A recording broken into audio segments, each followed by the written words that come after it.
Qu'est-ce que l'humilité exactement? L'humilité, c'est quoi exactement? Le mot humilité en français vient du mot latin humus, qui signifie poussière. Humus, qui signifie poussière. En d'autres termes, celui qui est humble, c'est celui qui se souvient qu'il est poussière. Celui qui est humble, c'est celui qui sait sans Dieu, il n'est rien. Celui qui est humble, c'est celui qui se dit continuellement, je suis ce que je suis par la grâce de Dieu. Ça, c'est l'humilité. Et lorsque vous marchez avec Dieu, lorsque vous vivez en communion avec Dieu, vous n'avez pas d'autre choix.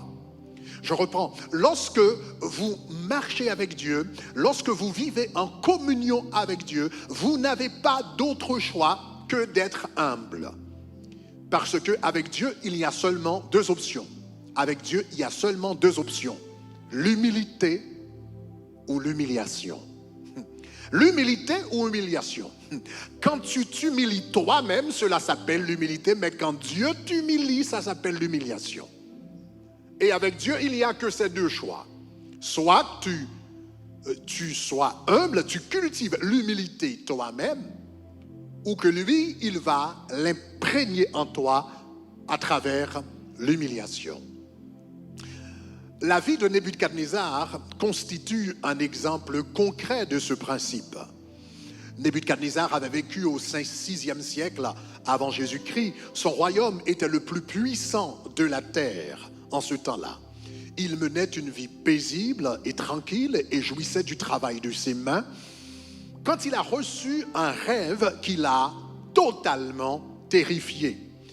Il a vu un arbre qui tout d'abord était petit, et puis l'arbre a grandi au point de devenir un objet majestueux dont le sommet atteignait jusqu'aux cieux. Des animaux de toutes sortes venaient se reposer sous son ombre, et des gens du monde entier venaient en cueillir les fruits. Puis il a vu un ange descendre du ciel et dire d'une voix retentissante, « Abattez l'arbre, coupez ses branches, secouez le feuillage et dispersez les fruits. » Il a entendu une voix qui a dit, « Abattez l'arbre, coupez ses branches, secouez le feuillage et dispersez les fruits. Mais laissez en terre le tronc où se trouvent les racines et liez-le dans les chaînes de fer et d'airain. Qu'il soit trempé de la rosée du ciel et qu'il ait comme les bêtes de l'herbe de la terre pour partage. Son cœur d'homme lui sera ôté et un cœur de bête lui sera donné. Et 7 ans passeront sur lui. » Le roi se réveilla en état de choc, avec des palpitations cardiaques. Il fit appel à tous les sages, à tous les mages, à tous les astrologues du royaume pour pouvoir lui donner l'interprétation du rêve. Mais personne ne pouvait le faire. Finalement, il a fait appel à Daniel. Et quand le roi lui a raconté le rêve qu'il a eu, le prophète est resté stupéfait pendant plusieurs minutes, ne sachant quoi dire. Et après un certain temps, il a dit, « Mon Seigneur, que le songe soit pour tes ennemis et son explication pour tes adversaires. » Et puis, il a poursuivi son explication.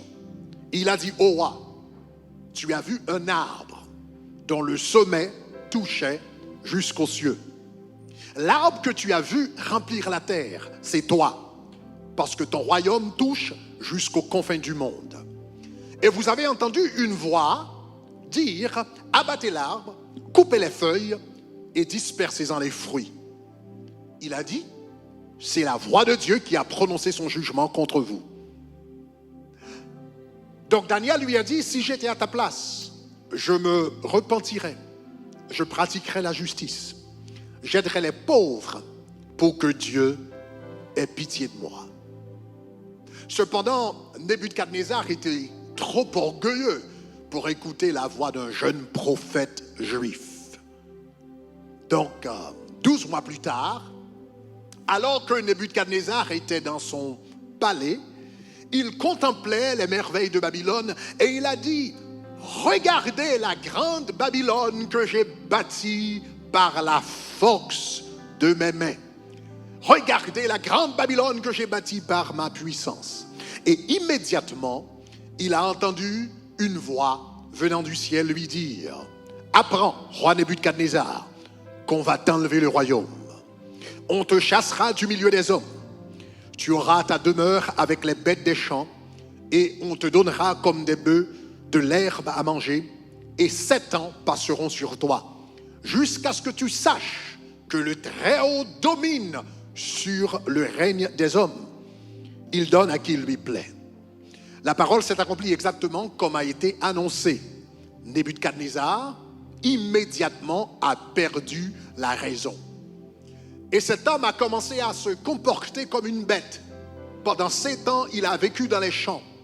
Pendant 7 ans, il a mangé de l'herbe. Pendant 7 ans, il a été trempé de la rosée. Il a vécu comme une bête pendant 7 ans, jusqu'au jour où il se leva les yeux et a reconnu la souveraineté de Dieu. Nebuchadnezzar avait rejeté l'humilité. Il a reçu l'humiliation. Je reprends. Nebuchadnezzar avait rejeté l'humilité. Il a reçu l'humiliation. Daniel lui avait demandé de s'humilier, de se repentir, de pratiquer la justice, d'aider les pauvres, mais il ne voulait pas s'humilier. Mais Dieu l'a humilié, autant marqué. Donc avec Dieu, vous n'avez pas le choix en réalité. C'est soit l'humilité ou l'humiliation. Celui qui ne veut pas s'humilier, Dieu lui-même va l'humilier. Et Dieu le fait, non pas par méchanceté, non pas par malice, mais afin de cultiver son caractère en nous. Dieu avait humilié Nebuchadnezzar parce qu'il voulait préserver son royaume. Après 7 ans, quand il a reconnu la souveraineté de Dieu, Dieu l'a élevé et il a continué à régner en tant que roi. Donc, le propos de Dieu, c'était pas de mépriser l'homme en réalité, c'était de bâtir le caractère en lui. Donc, avec Dieu, vous avez vraiment 2 choix, soit l'humilité ou l'humiliation. Voilà pourquoi il est important de cultiver cette vertu dans notre vie, qui nous est présentée comme un fruit de l'esprit. Donc ce mois-ci, nous allons passer tout le mois à étudier qu'est-ce que l'humilité et comment développer l'humilité dans notre vie. Ce matin, je voudrais souligner 3 aspects de l'humilité, 3 composantes, 3 éléments de l'humilité que nous trouvons dans la parole de Dieu. Il y a 3 éléments. Ces 3 éléments sont 3 aspects de l'humilité que nous trouvons dans la parole de Dieu. Premièrement, quand on parle de l'humilité, on parle de l'effacement de soi-même. Quand on parle de l'humilité, on parle de la pauvreté d'esprit. Et quand on parle de l'humilité, on parle de la volonté d'obéir. Donc l'humilité est caractérisée par 3 choses. Premièrement, l'effacement de soi-même. Deuxièmement, la pauvreté d'esprit. Et troisièmement, la volonté d'obéir. Regardons ces 3 caractéristiques à tour de rôle. Premièrement, l'effacement de soi-même. Nous savons tous que le moi, le je, l'ego, c'est le centre de la personnalité. C'est la partie qui nous est unique, totalement unique à nous. Et l'une des choses qui caractérise l'humilité, c'est l'effacement graduel du moi. L'une des caractéristiques de l'humilité, c'est l'effacement graduel du moi jusqu'à ce que le moi pécheur ait totalement disparu et qu'il n'y a que Christ qui reste. Donc voilà pourquoi l'apôtre Paul dit, j'ai été crucifié avec Christ et si je vis, ce n'est plus moi qui vis, c'est Christ qui vit en moi. Dans Galates 2:20. Si je vis maintenant dans la chair, je vis dans la foi au Fils de Dieu qui m'a aimé et qui s'est livré pour moi. Notre but, notre objectif, en développant l'humilité, en cultivant l'humilité, c'est de diminuer chaque jour le moi afin que le moi puisse disparaître totalement et qu'il n'y a que Christ qui reste. Arrivé à ce moment, arrivé à cette étape, on pourra dire, j'ai été crucifié avec Christ. Si je vis, ce n'est plus moi qui vis, c'est Christ qui vit en moi. Cependant, la crucifixion du moi n'est pas quelque chose de facile. La crucifixion du moi ne se fait pas automatiquement. Cela requiert un effort délibéré. Cela requiert, je reprends, un effort délibéré. C'est une tâche à laquelle nous devons nous mettre. Mais cela requiert un effort délibéré sur notre vie spirituelle. Voilà pourquoi le Seigneur Jésus-Christ nous dit dans Luc chapitre 9, le verset 23, « Si quelqu'un veut venir après moi, qu'il renonce à lui-même, ça c'est la tâche. Hein? Ça c'est le travail qu'il faut faire. Ça c'est vraiment le dur labeur. Hein? Si quelqu'un veut venir après moi, qu'il renonce à lui-même. Le travail, c'est de renoncer à soi-même. Qu'il renonce à lui-même et qu'il se charge de sa croix chaque jour et qu'il me suive. » Jésus-Christ ici nous donne la formule pour pouvoir crucifier la chair. La formule, c'est de renier continuellement le moi. La formule pour pouvoir crucifier la chair, c'est de renier continuellement le moi. Le moi, c'est quoi exactement? Le moi, c'est la partie de nous, c'est le jeu, c'est l'ego, c'est la partie de nous qui dit « Voici ce que je pense, voici ce que je veux, voici comment que je me ressens, voici ce que je pense, voici ce que je veux, voici comment que je me ressens. » Donc le moi doit disparaître pour pouvoir grandir dans l'humilité. Il faut que le moi décroisse. Plus je disparais, plus le Christ peut se manifester en moi. Plus je disparais en tant que personne, plus que mon individualité, ma personnalité, ce que je pense, ce que je ressens, ce que je veux, plus ça disparaît, plus Christ peut briller dans ma vie. C'est l'exemple que nous avons. C'est la leçon que nous avons eue de la vie de Jean-Baptiste. La Bible nous dit que Jean-Baptiste a commencé son ministère avant le Seigneur Jésus-Christ et c'est lui qui a introduit le Seigneur Jésus au monde en disant « Voici l'agneau de Dieu qui enlève le péché du monde ». Et après avoir introduit le Seigneur Jésus-Christ, la Bible nous dit que des gens sortaient de partout et affluaient vers Jésus, délaissant Jean. Les disciples de Jean, remarquant cela, sont venus à Jean pour lui dire « Voici, il baptise et tous vont à lui. » En d'autres termes, il voulait dire que Jésus-Christ faisait la même chose. Jésus-Christ est en train de faire la même chose que tu fais là. Il te fait de la concurrence, n'est-ce pas? Et Jean-Baptiste a donné une réponse assez intéressante. Mais avant de vous citer la réponse de Jean-Baptiste, il faut que je vous dise que Jean-Baptiste est une image de la chair, tandis que Jésus-Christ est une image de l'esprit. Jean-Baptiste, c'est une image de l'homme charnel, tandis que Jésus est une image de l'homme spirituel. Donc voilà la réponse que Jean-Baptiste a donnée. Donc quand ils sont venus vers Jean-Baptiste, ils lui ont dit que le Seigneur Jésus-Christ est en train de baptiser beaucoup plus de personnes que toi et tout le monde afflue vers lui. Donc, Jean a répondu, il faut qu'il croisse et que je diminue. Dans Jean chapitre 3, verset 30, il faut qu'il croisse et que je diminue. Vous vous rappelez, je vous avais dit que Jean, c'est une figure de l'homme charnel. Jésus est une figure de l'homme spirituel. Et vous et moi, nous avons ces deux hommes qui existent en nous. L'homme charnel existe en nous et l'homme spirituel existe en nous. Et le principe qui est évoqué ici est également applicable dans nos vies. Nous avons l'homme charnel, nous avons l'homme spirituel, nous avons le Jean-Baptiste en nous et nous avons Jésus en nous. Et la seule manière que Jésus va pouvoir grandir en nous, c'est si Jean-Baptiste se diminue de jour en jour. Quand il y a une diminution de Jean-Baptiste, vous avez une augmentation de Jésus-Christ. Donc voilà pourquoi il est dit dans Jean chapitre 3 verset 31, Jean-Baptiste continue, et après avoir dit il faut qu'il croisse et que je diminue, il dit celui qui vient d'en haut est au-dessus de tous. Et celui qui est de la terre est de la terre, il parle comme étant de la terre. Donc en d'autres termes, Jésus-Christ est du ciel.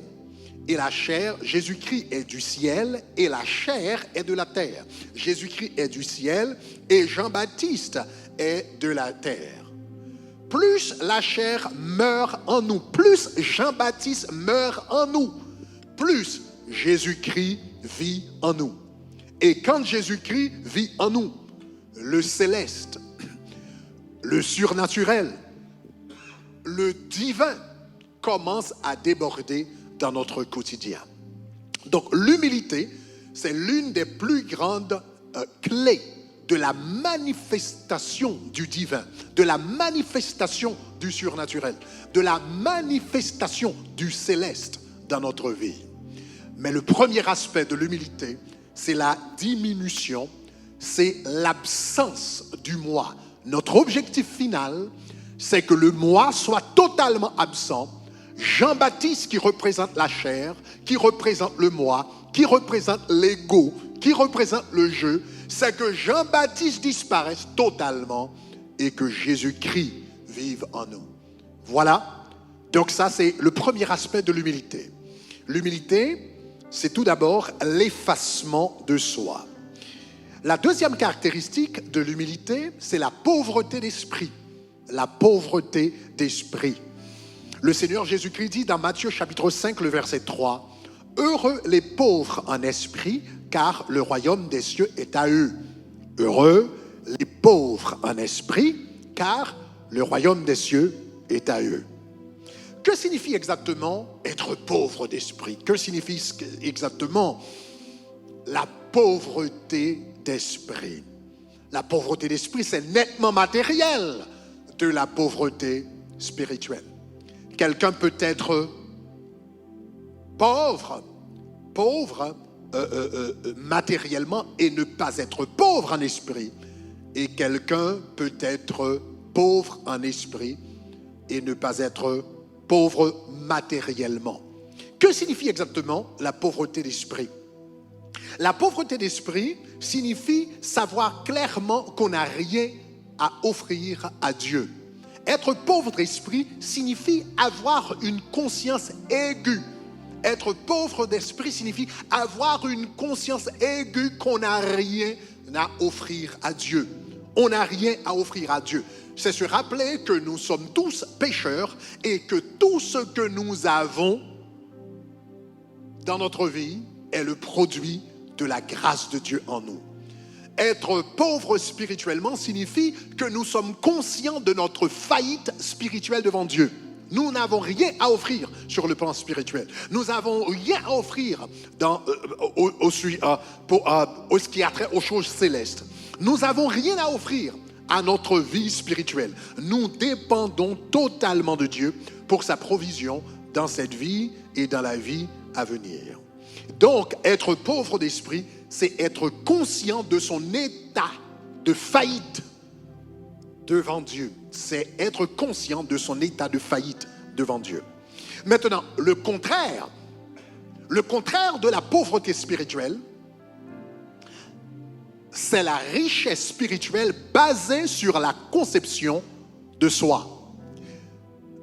La pauvreté spirituelle, le contraire de la pauvreté spirituelle, c'est la richesse spirituelle basée sur une perception de soi.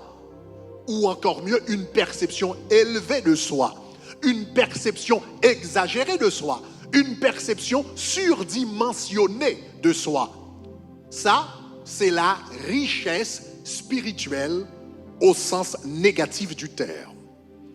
C'est dans ce sens que Jésus-Christ utilise le mot richesse dans Apocalypse chapitre 3, verset 17. Là où écrivant à l'église de Laodicée, il dit « Parce que tu dis, je suis riche, je me suis enrichi, je n'ai besoin de rien. » Et il continue pour dire « Et tu ne sais pas que tu es malheureux, misérable, aveugle, pauvre, aveugle et nu. » Tu dis tu es riche, tu dis je me suis enrichi, tu dis je n'ai besoin de rien, mais il dit c'est parce que tu ne sais pas que tu es malheureux, misérable, pauvre, aveugle, nu. Tu dis que tu es riche, mais tu es en réalité pauvre. Le dilemme de la vie spirituelle, c'est que celui qui se croit spirituellement pauvre est celui qui est riche. Et celui qui se croit spirituellement riche est celui qui est pauvre. Je reprends. Le dilemme de la vie spirituelle, c'est que celui qui se croit spirituellement pauvre est celui qui est riche. Et celui qui se croit spirituellement riche est celui qui est pauvre. Celui qui se croit spirituellement pauvre, c'est celui qui dit « Seigneur, je n'ai rien à t'offrir. Seigneur, je suis un pécheur. Seigneur, j'ai besoin de ta grâce. Seigneur, j'ai besoin de ta présence. Seigneur, j'ai besoin de ta sagesse. Seigneur, j'ai besoin de ta direction dans ma vie. » Ça, c'est celui qui sait qu'il est pauvre spirituellement. Mais celui qui est riche, c'est celui qui dit « J'ai tout. Et moi, j'ai les dons spirituels. Je sais comment prier. Je sais comment invoquer Dieu. Je suis rempli de sagesse, etc., etc., etc. » C'est celui qui met sa confiance dans la chair. Le dilemme de la vie chrétienne, c'est que celui qui se croit spirituellement pauvre est riche, et celui qui se croit spirituellement riche est pauvre. Et le Seigneur Jésus-Christ nous donne une illustration sonore de ce principe dans l'histoire du pharisien et du publicain. Il dit, deux hommes se sont présentés au temple pour prier, un pharisien et un publicain. Le premier priait ainsi. Le texte français dit, le publicain priait en lui-même. Mais il y a d'autres versions qui disent, le publicain priait avec lui-même. Dans le texte original, c'est le mot pros en grec qui est utilisé. Le mot pros en grec signifie avec ou signifie par devant.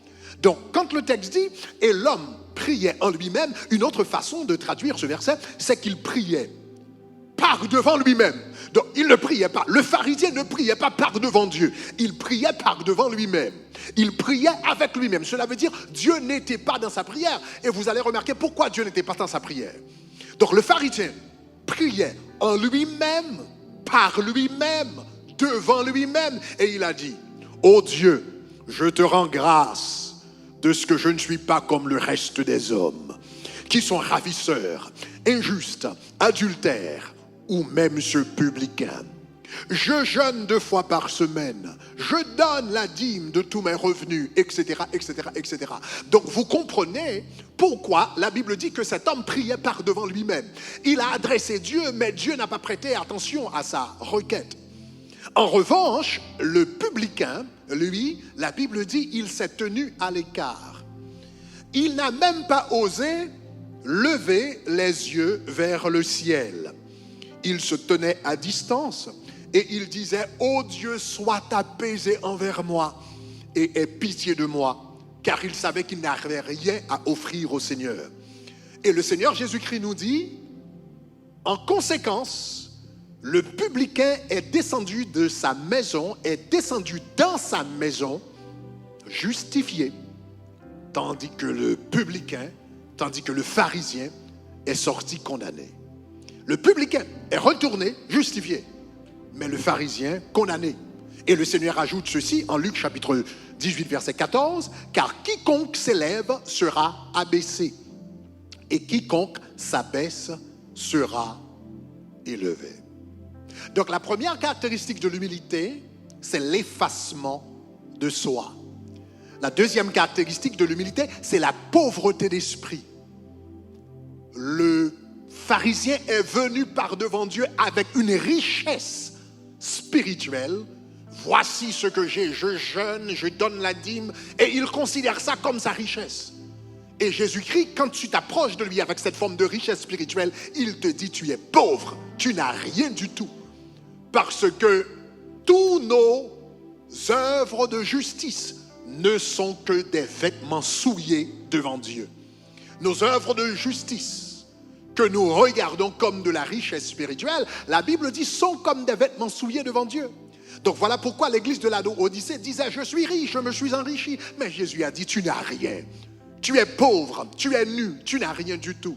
Donc celui qui est humble, quand il vient devant Dieu, quand il s'approche devant Dieu, il s'approche avec une conscience de sa faillite spirituelle. Il s'approche avec une conscience de son manque spirituel. Il s'approche avec cette mentalité que je n'ai rien à offrir au Seigneur. Et tout ce que je peux faire, c'est m'approcher par la foi devant lui et lui demander de me faire grâce.